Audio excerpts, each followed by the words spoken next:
नाजरीन, इस वक्त की सबसे बड़ी खबर। हैदरपुरा एनकाउंटर की तहकीकात मुकम्मल। सिट की इनक्वायरी रिपोर्ट। इमारत का मालिक अल्ताफ क्रॉस फायरिंग में मारा गया। मुदस्सिर गुल को गैर मुल्की जंगजू ने कत्ल किया।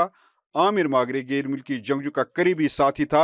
प्रेस कॉन्फ्रेंस में तफसीलात। नाज़रीन, हैदरपुरा एनकाउंटर पर एक प्रेस कॉन्फ्रेंस से खिताब करते हुए डीआईजी सेंट्रल कश्मीर सुजीत कुमार सिंह ने तहकीकात के बारे में तफसीलात देते हुए कहा कि सीसीटीवी फुटेज और दीगर शवाहिद से पता चलता है कि इमारत के मालिक अल्ताफ को गैर मुल्की जंगजू बिलाल बाई ने इंसानी डाल के तौर पर इस्तेमाल किया था।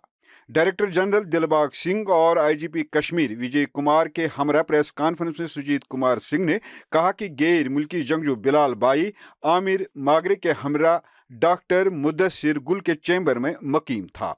उन्होंने मजीद कहा कि सीसीटीवी फुटेज से पता चलता है कि डॉक्टर मुदस्सिर गुल गैर मुल्की जंगजू के साथ श्रीनगर शहर में अपनी गाड़ी में सफ़र कर रहे थे। फुटेज और दीगर शवाहिद से जाहिर होता है कि उमर मागरे ने जमालटा श्रीनगर हमले के दौरान गैर मुल्की जंगजू का साथ दिया था और आमिर अक्सर बांडीपुरा और गुरेज का सफर करता था। उन्होंने कहा कि इब्तदाई शवाहिद से पता चलता है कि डॉक्टर मुदस्सिर गुल को गैर मुल्की जंगजू ने मुमकिन तौर पर पार से मिली हिदायत पर गोली मारकर हलाक किया। डीआईजी वस्ती कश्मीर सुजीत कुमार ने मजीद कहा कि तहकीकात से पता चलता है कि इमारत के मालिक अल्ताफ भट्ट को गैर मुल्की जंगजू ने हैदरपुरा तसादुम के दौरान इंसानी डाल बनाया था और वो क्रॉस फायरिंग में मारा गया था। ताहम डीआईजी ने कहा कि आमिर मागरे एक जंगजू था। उन्होंने कहा कि एनकाउंटर के मकाम से 2 पिस्तौल और 4 मैगजीन बरामद हुए हैं। डीआईजी वस्ती कश्मीर सुजीत कुमार ने कहा कि इमारत के मालिक के अहल खाना ने उन्हें मुनासिब जवाब नहीं दिया कि किराया पर कौन रह रहा था, उनका किराया अदा करने का निज़ाम क्या था। उन्होंने कहा कि अल्ताफ के अहल खाना की जानिब से कोई तसली बख्श तफसीलात नहीं है। पेश है प्रेस कॉन्फ्रेंस का ये हिस्सा। डॉक्टर गुल एक ओजीडब्ल्यू है, जबकि पुलिस की तरफ से पैसा यह है कि वो ओजीडब्ल्यू है, तो ये इसमें इतना टाइम क्यों लगा? अगर वो पहले से पुलिस ने ये अल्ताफ साहब की बॉडी के साथ उनको लिया गया था, तो पुलिस को इतना कंफर्म करने के लिए क्यों लगा कि उसमें डॉक्टर गुल भी मारा गया है या नहीं? सबसे पहले जब एनकाउंटर ब्रेकआउट होता है एज पर डीवीआर टाइमिंग 6:36 और कोई 1 से 1.5 मिनट तक गोली चलती है। उसके बाद 3 बॉडी 1 घंटे के बाद 1.5 घंटे के बाद सर्च के बाद 3 बॉडी रिट्रीव करके पीसीआर भेज दी जाती है, लेकिन डॉक्टर मुदस्सिर गुल की बॉडी नहीं मिल पाती है। डॉक्टर मुदस्सिर गुल की बॉडी को असरटेन करने के लिए पहले बिल्डिंग को हम लोगों ने डॉग माउंटेड कैमरा से एक बार सर्च करवाया और उसी डॉग माउंटेड कैमरा से पता चलता है कि उनकी बॉडी एटिक पे पड़ी हुई है, जिस लोकेशन पे ना तो भी सिक्योरिटी फोर्सेस गई थी ना हमारी फायरिंग, तो वहां पे एक भी बुलेट की फायर एके का कोई फायर ऐसा वहां पे गया नहीं था। तो उस बॉडी को नीचे लाने में रिट्रीव करने में तकरीबन हमारे पास रात के 12 बज गए थे। उसके बाद फिर सर्च करके उसको वापस भेजा गया। इसकी वजह से डॉक्टर मुदस्सिर गुल की बॉडी को पीसीआर में भेजने में 2-3 घंटे का समय लग गया। लेकिन अगर आपका ये क्वेश्चन है कि बाद में उनको ओजीडब्ल्यू हमने बताया, ये हमारा क्वेश्चन ये एसआईटी के सामने कुछ फैक्ट्स हैं जो मैंने आपके सामने रखा है। ये वही चैम्बर है जो डॉक्टर मुदस्सिर गुल का चैम्बर है जिसमें वो बैठते हैं। उस चैम्बर में फॉरेन टेररिस्ट एक लोकल टेररिस्ट के साथ रहता है। तो उसको आप ही बताइए, जो वर्ड देना चाहेंगे वही है। हम सिर्फ सबूत आपके सामने रखते हैं कि उन्हीं के चैम्बर में वो फॉरेन टेररिस्ट पिस्टल के साथ पाया गया। सर, कंक्लूजन एक चाहिए। जो डॉक्टर मुदस्सिर अल्ताफ और ये डॉक्टर मुदस्सिर अल्ताफ और आमिर ये मरे कैसे? क्योंकि अभी तक तो ये समझ में नहीं आ रहा कि ये ठीक है। एग्जैक्ट मैं वहां से जब आपकी क्वेश्चन का जवाब दे रहा था, मैं वहां से एक बार फिर से शुरू करता हूं। जो डीवीआर हमारे पास अवेलेबल है, सीसीटीवी फुटेज, उस फुटेज और मौके पे जो चश्मदीद और सिक्योरिटी फोर्सेस के जो बयान है, उसके बेस पे सबसे पहले 6 बजे के आसपास आमिर को भेजा गया कि भाई अपने रूम से अपना फोन लेकर वापस आ जाओ। ये पूछकर कि कोई है तो पहले बताओ। उसने बिल्कुल ही प्लीडेड इनोसेंस, कोई नहीं है, वो है भी तो मुझे पता नहीं है, और सर इस बिल्डिंग में मैंने तो अभी तक मैं रहता हूं, मैंने किसी को देखा नहीं। जबकि उसको पता था, क्योंकि वो तो चलाता था और ऐसे अहम सुराग सबूत मिले हैं उन दोनों के साथ होने का, उसके बावजूद उसने झूठ बोला और वो दिखाने के लिए कि अंदर कोई नहीं है वो जाता है और थोड़ा सा सर्च करने का, एक ड्रामा ही कहेंगे, या फिर सर्च करता है और वापस आता है कि मेरा फोन नहीं मिला। फर्स्ट फ्लोर से वापस आता है, कोई 2 से 3 मिनट का, 2 मिनट के अंदर सर्च करता है, चूंकि सीढ़ी है, गया, सर्च किया, वापस आ गया। 2 रूम पे बात आ गई कि 2 रूम बंद है। आईटी सॉल्यूशन वाले ने अपना रूम खोल दिया। अल्ताफ भट्ट साहब के रूम का चाबी अल्ताफ भट्ट साहब के थी। ही वॉलंटियर्ड। हमने उनको बोला कि क्या आपको भी कोई शक है? इन्हें भी बोला कि नहीं सर, इस बिल्डिंग में कोई ऐसा है ही नहीं, मैं चल के दिखाता हूं। उसने डॉक्टर गुल को बोला चलो यार। इन्होंने किसी तरह का कोई शक जाहिर नहीं किया कि बिल्डिंग में कोई हो भी सकता है। न इन्होंने सिक्योरिटी फोर्सेस से किसी तरह की मदद मांगी कि आप मुझे, हो सकता है कि सर इसमें हो, मुझे पीपी वगैरह पहना दीजिए, मुझे कुछ ये कर लीजिए, मुझे डर है कि हो सकता है कोई हो। इवन सिक्योरिटी फोर्सेस वहां कॉर्डन में बैठी हुई है, तब भी दे वर सो श्योर कि बिल्डिंग में कुछ नहीं है। दे वॉलंटियर्ड, अंदर की तरफ जाते हैं। आपने वो फुटेज देखा, 6:26 तक, यानी 6:25 पे कॉल सेंटर का गेट बंद हो जाता है। और वो हमारा लास्ट फुटेज है जिसमें डॉक्टर मुदस्सिर गुल और अल्ताफ भट्ट साहब साथ में दिखे हैं। 6:26 पे दरवाजा बंद होता है, लास्ट फुटेज, और 6:36 पे फॉरेन टेररिस्ट उस बिल्डिंग से भागता हुआ दिखा है और जो आगे जाकर उसको गोली लगी है। 10 मिनट की क्या कहानी है। हालांकि अंदर किसी ने देखा नहीं, कोई चश्मदीद नहीं था और कैमरे भी कमरे के अंदर थे, रूम के अंदर थे। लेकिन जो कहानी अभी हालात से और जो हमने वहां पे जाकर वहां पे सर्वे करके देखा, वो आपके सामने ऐसे बनता है। आपने देखा कि मुदस्सिर गुल साहब का जो चश्मा है वो हाइड आउट के टेबल पे पड़ा हुआ था। इट मींस दरवाजा बंद होने के बाद डॉक्टर मुदस्सिर गुल, जिनको पता था कि इस बिल्डिंग में कोई है, वो उस हाइड आउट तक पहुंचते हैं, चश्मा खोलते हैं, वहां बैठते हैं। वहां पे एक पर्सन पहले से था, क्योंकि हाफ इटन फूड वहां पे रखा हुआ था। उनके बीच क्या तशद्दुद होती है, क्या बातचीत होती है, जब ऐसा लगता है कि उन दोनों के बीच कुछ तकरार हुई और फॉरेन टेररिस्ट को यह बाहर से आदेश आया कि इसी ने शायद ये ऑपरेशन करवाया हो। इस शक के बिना पे उसने सबसे पहले डॉक्टर मुदस्सिर गुल को एटीक में मारा।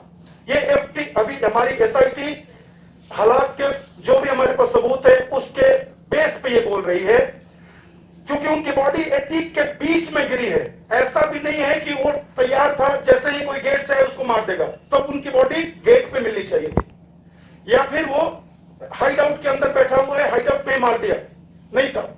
वो बीच में, एटीक के लगभग बीच में उनकी बॉडी मिली है। इट मींस रूम से बाहर जाते हुए उनको टारगेट किया गया। और ठीक 6:36 माने डीवीआर के मुताबिक और कुछ सेकंड के बाद पहले 2 फायर एटीक से, सिक्योरिटी फोर्सेस के मुताबिक पहले 2 फायर एटीक में सुनाई दिए। ये वही फायर थे, पिस्टल फायर, क्योंकि उनके बॉडी के पास पिस्टल के ही बुलेट खोखे मिले थे। ये वही फायर थे जिसमें फॉरेन टेररिस्ट ने डॉक्टर मुदस्सिर गुल को टारगेट किया, मारा। उसके बाद वो नीचे आता है, या फिर आमिर और हमारे अल्ताफ साहब, अगर ये उसी बीच वाले फ्लोर पे हैं जो हमारे बिल्डिंग ऑनर है, तो आमिर चूंकि अब तो एक्सपोज हो गया, उन्होंने फायर भी कर दिया, और ये टेररिस्ट आमिर के साथ डॉक्टर अल्ताफ भट्ट साहब को, बिल्डिंग ऑनर को ह्यूमन शील्ड बनाने की कोशिश करता है। वो कैसे प्रूव होता है? आपको मैंने एक वीडियो दिखाया जिसमें सीढ़ी के पास अल्ताफ भट्ट की बॉडी है, उसके आगे आमिर की बॉडी है, और एफटी की बॉडी वहां से आगे निकलकर रोड के पास पड़ी हुई है, कोई 83 फीट दूर। अगर कोई 2 पर्सन एक ह्यूमन शील्ड लेकर आएगा, तो पहला फायर करते हुए जब वो निकलने की कोशिश करते हैं, पहला फायर जिसको लगेगा वो वहीं गिर जाएगा। अल्ताफ भट्ट को पहला फायर लगा और वो वहीं पे गिर गया। इनिशियल फायर उन्होंने अपने ऊपर लिया, जिसकी वजह से सबसे पहले एफटी बाहर निकलने में कामयाब हुआ और आमिर भी कुछ आगे निकलने में कामयाब हुआ। एफटी आगे मारा गया, आमिर थोड़ा सा गेट से ही आगे मारा गया। ये बताता है, ये सीक्वेंस बताता है कि उन लोगों ने पहले डॉक्टर को ऊपर मारा और अल्ताफ भट्ट साहब को ह्यूमन शील्ड के तौर पे इस्तेमाल किया। आमिर के साथ पिस्टल मिला। आमिर बताइए, आमिर आमिर और एफटी दोनों के साथ में मैंने आपको पहले ये चीजें जो दिखाई हैं उसमें पिस्टल मिला है दोनों के हाथ में। और रिपोर्टेडली ये पिस्टल गैंग था बांडीपुरा में भी जो एक अटैक हुआ था वसीम वाली साहब के घर पे, वहां से ट्रेसेस शुरू होते हैं और इस एफटी का हाथ उसमें भी था पिस्टल किलिंग में। तो ये पिस्टल गैंग था और आमिर के पास भी उन्होंने हाथ में पिस्टल, जब वो अंदर गया उसने एक पिस्टल उसको भी ठप। ये हम लोग एसआईटी अभी तक ये इमेजिन कर पा रहे हैं। प्लीज आपका ये मानना है कि जो अल्ताफ और आमिर और मुदस्सिर जो है वो मिलिटेंट की गोली से मारे? जी। आपको ये बताएं कि जब पुलिस आपको ये पता नहीं, फिर से बोले, अल्ताफ मुदस्सिर और आमिर मिलिटेंट की गोली से आप कह रहे हैं ना? डॉक्टर मुदस्सिर गुल जिसको अटीक पे मिलिटेंट ने ही फॉरेन टेररिस्ट ने टारगेट किया और लाइन में जब नीचे वो लोग आते हैं फायर करते हुए एंट्री पे डॉक्टर अल्ताफ भट्ट को अपना शील्ड बनाते हुए इनकी मौत क्रॉस फायरिंग में हुई है। पहली बात मुझे ये बताएं, जब आपको ये पता है कि मिलिटेंट जो है वो अंदर है, जी, आपको लग रहा है नहीं पता नहीं, हम लोग को छिपाया है। जिसमें आप सिविलियंस को जो है अलाउ करते हैं अंदर जाने के लिए, बनिस्बत आपकी ये है कि आप कह रहे हैं कि वो वॉलंटियरली जो है वो ऊपर चले गए। क्या आपको ये रिटन बॉन्ड है कि उन्होंने वॉलंटियरली जो है आपको? बिल्कुल, आपने जो क्वेश्चन पूछा नहीं पहले इसका आपको सबको जवाब मिलेगा। सर आप बोल रहे हैं कि आमिर को क्लासिक हॉस्पिटल से वापस बुलाया गया, तब तक ये क्लियर हो चुका था कि आमिर भी मैं इनका जवाब दूं फिर आपका क्वेश्चन जवाब दूंगा। मेरा सवाल ये भी है, अगर आपको ये पता था कि आमिर जो है वो मिलिटेंट है, आपने उन्हें अरेस्ट क्यों नहीं किया? क्या ये किलिंग जस्टिफाई है? बिल्कुल। आप कह रहे हैं कि ठीक है, अगर क्रॉस फायरिंग में मारा गया, आप कैसे इसको जस्टिफाई करेंगे? बिल्कुल, मैं एसआईटी किसी चीज को जस्टिफाई करने के लिए बनाई नहीं गई है। एसआईटी बनाई गई है जो गलत है उसको गलत कहा जाए, चाहे वो किसी के पार्ट पे गलत हो, और जो सही है उसे सही कहा जाए, चाहे वो कितना भी छुपा करना कोई पेश करने की कोशिश करे। यहाँ पे मैं आपको क्लियर कर दूं, सिक्योरिटी फोर्सेस को ये बिल्कुल खबर नहीं है कि वो उस बिल्डिंग में मिलिटेंट है। अगर ये हमें पता होता तो हम उनके घर वालों से, मकान मालिक से, ऑनर से, सिक्योरिटी फोर्सेस क्यों पूछती कि आप बताओ इसमें बिल्डिंग में कोई है कि नहीं है। एटीक की तो कोई जानकारी ही नहीं थी। बिल्डिंग प्लान में सिक्योरिटी फोर्सेस का कहना है, जो स्टेटमेंट्स मेरे पास आए हैं उसमें यह कहना है कि फर्स्ट फ्लोर के एक चैम्बर की खबर थी। तो अगर हमें पता ही होता या हाउस ओनर ये बता ही देता सिक्योरिटी फोर्सेस को कि सर इसमें है, तो डेफिनेटली कोई भी किसी को अंदर भेजने की जरूरत नहीं थी। हमें बिल्कुल सिक्योरिटी फोर्सेस को खबर नहीं थी जनाब। नेक्स्ट आपने क्वेश्चन पूछा, नेक्स्ट आपने क्वेश्चन पूछा जी जी। Will this not, this SIT probe or the revelations you made circumvent that SIT probe? Number one. Number two, you are heading this operation. Is it prudent that you were made a head of the SIT as well? मैं operation एक नजीर साहब, district magistrate ने inquiry complete करके 4 दिन पहले government को submit कर दिया है। गवर्नमेंट ऑफ JNK यूटी ने डिस्ट्रिक्ट मजिस्ट्रेट को कल लेटर लिखा है कि ऑनरेबल कोर्ट को ये सबमिट किया जाए। गवर्नमेंट को रिपोर्ट मिल चुका है, गवर्नमेंट ने एक्शन लेके डायरेक्शन दिया डीसी को, कल ही दे चुका है कि कोर्ट में सबमिट किया जाए। पूरा उसका प्रोसेस कंप्लीट हो गया, फिर हम लोग आपके साथ आए हैं। एक क्वेश्चन नजीर साहब ने कहा कि आप ऑपरेशन को हेड कर रहे थे, तो उसको ये बिल्कुल ही आपको जिसने भी बताया है कि ऑपरेशन को हेड कर रहे थे, तो आपको एसआईटी इंचार्ज बता दिया गया है। मैं पूरे मीडिया फैटर्निटी को बताऊंगा, ऑपरेशन को हेड वही करता है जो जिसका कॉर्डन होता है, जो मौके पे होता है। मौके पे 3 टीम थी, 2RR की टीम थी, वैली QAT CRPF थी और हमारी श्रीनगर पुलिस की SOG कंपोनेंट थी। और वहां पे जो सीनियर ऑफिसर होता है वो वहां पे उसको हेड करता है, न कि कोई DIG और सीनियर रैंक ऑफिसर। ऐसा पॉसिबल नहीं है। बहुत शुक्रिया, आपने बताया। 2 चीजें आपने बताया। आपने इसके पोस्टमार्टम के बारे में बताया, पोस्टमार्टम की रिपोर्ट ये है।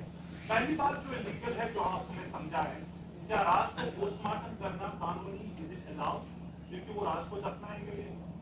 और दूसरी बात जो आपने बताया कि SIT में तो ऑपरेशन नॉट बीइंग हेडेड और सुपरवाइज्ड बाय सीनियर ऑफिसर्स, अभी लेटेस्ट जो लीगल गाइडेंस है, ऑर्डर है, उसमें रात में ही पोस्टमार्टम होता है, ये लीगली है, होता है। ऑथराइज है। उसमें अगर लाइकी की व्यवस्था हॉस्पिटल में हो तो सुप्रीम कोर्ट ने ये ऑर्डर किया है कि आप पोस्टमार्टम कर सकते हैं।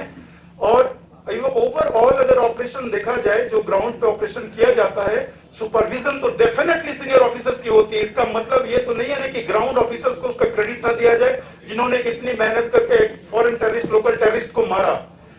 सुपरविजन तो डेफिनेटली होता है। जैसे आप लोग रिपोर्ट बना रहे हैं, डेफिनेटली आपके हेडक्वार्टर का सुपरविजन है, लेकिन आप मेहनत कर रहे हैं, क्रेडिट तो आपको मिलेगा। लास्ट टाइम आईजी साहब ने बोला था कि ये जो अल्ताफ साहब को अगर गोली लगी है बड़ी वाली, क्योंकि उनके पास तो पिस्टल था, if the fire is from AK, that means the bullet is from police और सिक्योरिटी फोर्स। जी जी जी, उस पे कुछ रिपोर्ट आई है, ballistic report, what does it से? जी जी जी, अल्ताफ भट्ट को जो बुलेट्स लगे हैं वो AK के भी फायर है, जो क्रॉस फायरिंग में वो गए हैं। मैं तो बोल रहा हूँ, उन्होंने ह्यूमन शील्ड के तौर पे टेररिस्ट ने उनको इस्तेमाल किया। मैंने आपको वीडियो दिखाया। जी जी बिल्कुल Sujit sir, ji. is police still considering other three except this FT as OCW after this investigation and what manipulation police has made so far? आपने बहुत अच्छा एक वर्ड यूज किया, स्टिल। तो स्टिल में सबसे बेहतरीन मैं चीज आपके सामने कहूंगा कि case investigation is still going on. तो मेरे कंसिडरेशन से कोई फर्क नहीं पड़ेगा, फैक्ट से फर्क पड़ेगा। I will be really grateful अगर आपके पास कोई ऐसा विटनेस है, कोई चीजें आ जाए, तो still I am open, SIT is still open। Sujit, I have a couple of questions. First is मेरे ख्याल से अभी मेरे पास 25 से 20 से 25 के बीच में विटनेसेस है। एग्जैक्ट काउंट में भूल गया, security forces, civilian, Bandipora, Srinagar और सबको मिला दिया जाए तो 20 से ऊपर विटनेसेस हैं, जिसमें कम से कम 6 विटनेसेस का मजिस्ट्रेट के सामने बयान और आइडेंटिफिकेशन परेड भी हो चुका है। Sujit, I have a couple of questions. First is that you are saying that you were actually waiting for the please सुनने दीजिए, प्लीज सुनने You were दीजिए। waiting for the keys rather than you didn't break the lock. You waited for the keys. Second, Amir was in the hospital for 30 minutes. First question, why didn't he run away when he knew that he was about to board? Second question is, as per eyewitnesses, they are saying कि अल्ताफ साहब को 3 बार ऊपर चढ़ाया था। 2 बार वो वापस आए, तीसरी बार he took along the Mudassir with him, and third time he didn't come. Is it so? दोनों प्रश्नों का जवाब मैं देता हूं। बिल्कुल, आमिर इसलिए नहीं भागा क्योंकि आमिर को जिसने उस स्पॉट से छुड़ाया था वो हमारे पास खड़ा था। मैंने आपको पहले बताया कि वो डॉक्टर मुदस्सिर गुल का क्लोज एसोसिएट था और वो हमारे पास खड़ा था। उसके कहने पे हमने उसको छोड़ा था। वो एग्जैक्ट बोला कि तुम कहां जा सकते हो, और उसके साथ एक आदमी भी था ताकि जब जरूरत पड़े वो बुला ले। एग्जैक्ट वही हुआ। जब हमें बुलाने की नौबत आई कि उनको बुलाया जाए, वो बुलाया, और वो पर्सन उस बिल्डिंग में काम करता था, वो कहां जाता, इसलिए आमिर वहां से नहीं गया। दूसरा क्वेश्चन आपका है, प्लीज, क्या दूसरा question? Rather than breaking the lock, why did you wait for the keys? And second was Altaf Saab used tries to go upstairs. पहले 2 बार वो वापस आए। अल्ताफ साहब, अब मैंने भी ये बहुत सारी रिपोर्ट्स सुनी कि अल्ताफ साहब को 3 बार ले जाया गया, लेकिन माय फेलो जर्नलिस्ट, ये जो सीसीटीवी फुटेज जितनी बार मैंने देखी या जितनी बार अदालत इस फुटेज को देखेगी, कहीं भी अल्ताफ साहब को 3 बार ले जाना इस फुटेज में नहीं आता है। दूसरी बात, हाँ, सिविलियन 3-4 बार जरूर गए, जैसे कि एक बार आमिर FT IT सॉल्यूशन वाले एक बार गया, उसके बाद आमिर, अल्ताफ साहब और फिर मुदस्सिर भट्ट, डॉक्टर मुदस्सिर गुल, ये लोग एक साथ गए।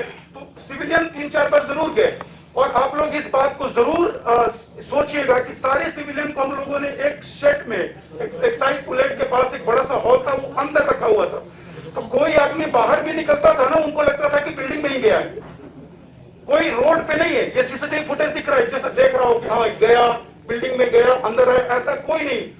जो भी एक सिविलियन थोड़ा सा बाहर भी आया, उनको लगता था कि इनको अंदर ले जाया गया, जबकि सीसीटीवी फुटेज इस बात को सपोर्ट नहीं करती है। रादर इस थर्ड आपके क्वेश्चन को हमने यानी जो सिक्योरिटी फोर्सेस वहां पे है, उन्होंने की तोड़ने, ताला तोड़ने का ये क्यों नहीं किया? क्योंकि वहां पे ऑनर ने खुद वॉलेंटियर किया कि मेरे पास चाबी है, मैं खोल के दिखा दूंगा, कोई शक ही नहीं है, तो क्यों ताला तोड़े? डीजीपी साहब, मेरा आपसे एक सवाल है। आप बहुत पूछ लिया, दूसरे को करो ना, बाकी लोग, आपने बहुत क्वेश्चन पूछ दिया। सवाल है कि सोपोर अक्टूबर में 2020 में court and court custodial death हुई थी, ठीक है, अभी तक फैमिली को जो है पोस्टमार्टम भी नहीं किया गया है और उस इन्वेस्टिगेशन ये पीसी है हैदरपुर एनकाउंटर से रिलेटेड, बाकी बात प्लीज आप करेंगे। अभी हैदरपुर एनकाउंटर पे ही क्वेश्चन रखें और अभी मैं आपके सामने एज SIT इंचार्ज आपके सामने हूं। अगर आप इस क्वेश्चन से मुतमईन हैं फिर हम लोग इसको कंक्लूड करेंगे। Thank you very much. Sir last में मेरा एक क्वेश्चन है कि जो हमने सारी रिपोर्ट देखी इसमें ये आप दिखा रहे हो कि जो आमिर मागरे था he was a man accused after जो FT था उसके बाद मैन एक्यूज्ड आमिर था जो कि ये सारा कर रहा था। तो जो बाकी जो आप बता रहे हैं ना जो बाकी आमिर अल्ताफ साहब और वो क्रॉस फायरिंग में मारा गया और लास्टली क्या क्वेश्चन क्या है? क्वेश्चन क्या है? सर मेरा क्वेश्चन यही है कि जो अल्ताफ साहब और जो डॉक्टर मुदस्सिर साहब है ना, तो इनमें आप थोड़ा सर एक बार से फिर से ये हमें बताइए कि वो OGW अभी तक की इन्वेस्टिगेशन के मुताबिक वो OGW दोनों थे या उसमें मैं आपका क्वेश्चन समझ गया सर, 2 मिनट टाइम दे। मैं आपका क्वेश्चन समझ गया। SIT उतना ही बात बोल रही है जितना हमारे पास सबूत है। मैंने ना तो किसी को मैंने ये क्लीन चिट देने के लिए SIT बनी है, ना किसी को फंसाने के लिए बनी है। मैंने ये कहा कि विटनेसेस ये बोलते हैं कि हमने डॉक्टर मुदस्सिर गुल को FT के साथ गाड़ी में घूमते हुए देखा। CCTV फुटेज दिखता है कि उसके चैम्बर में वो पिस्टल के साथ एक रात पहले भी था। बाकी जो विटनेसेस ये बोलते हैं, ये बोलते हैं कि बिल्डिंग में आमिर मागरे डॉक्टर मुदस्सिर गुल का साथ रहता था, काम करता था, तो आमिर मागरे का लिंक आगे पाया गया। ये सारे लिंकेजेस हमने रखा है। जिस दिन कंक्लूजन रखेंगे अदालत के सामने चार्जशीट के साथ पेश किया जाएगा। Case is still open. Altaf was an OGW, आपको पता था अल्ताफ OGW है? मैं जरूर इनका क्वेश्चन लूंगा क्योंकि एक इमोशनल जरूर क्वेश्चन है। It's not an emotional question. नहीं डेफिनेटली ये I came जरूर very emotional. late basically. Nobody informed me. I came very late. I'm sorry. Ma'am SIT के पास जो जानकारी मिली है और मैंने अभी मीडिया आपके आने से पहले मीडिया को यही शेयर किया कि फैमिली से उस बिल्डिंग के बारे में जानकारी मांगी गई है कि जानकारी बिल्डिंग चलता था, कमर्शियल एक्टिविटी चलती थी, कौन रेंज पे था, वेरिफिकेशन था या नहीं था, कौन आता था कौन जाता था, उसका हमें अभी तक कोई जवाब सेटिस्फैक्टरी जवाब नहीं मिला है। दूसरा, बिल्डिंग अगर है तो एक जिम्मेदारी जरूर बनती है एक जिम्मेदार सिविलियन होने के नाते कि उसमें कौन आए कौन जाए कौन बैठे उसकी हम जानकारी रखें, नहीं तो पुलिस को बताए। हमने इतना ही शेयर किया। आपको नहीं पता था कि OGW अल्ताफ OGW था, मुदस्सिर OGW था? Please wait. Please wait. I haven't finished. I have to ask you questions.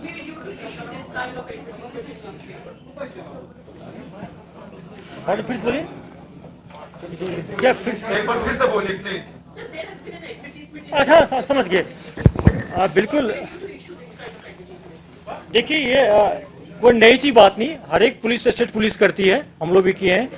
कोई भी आप फेक न्यूज नहीं फैला सकते हैं, मिलिटेंट को ग्लोरीफाई नहीं कर सकते हैं, रीमर नहीं फैला सकते हैं, ऐसा किसी को थ्रेटिंग नहीं कर सकते हैं, चाहे फेसबुक पर हो चाहे सोशल मीडिया के किसी भी गैजेट पर किसी भी ऐप्स पर। ये इलीगल है, इससे मिलिटेंसी फैलती है, टेररिज्म फैलती है, लोगों में फियर फैलता है, ये कानूनी अपराध है। पहले हम लोग ये एडवाइस कर रहे हैं, काउंसलिंग कर रहे हैं, अवेयरनेस फैला रहे हैं, नेक्स्ट स्टेप पे हम लोग एक्शन लेंगे। So please listen to my question, please. Dilbag sir, you didn't answer. Okay, we'll talk.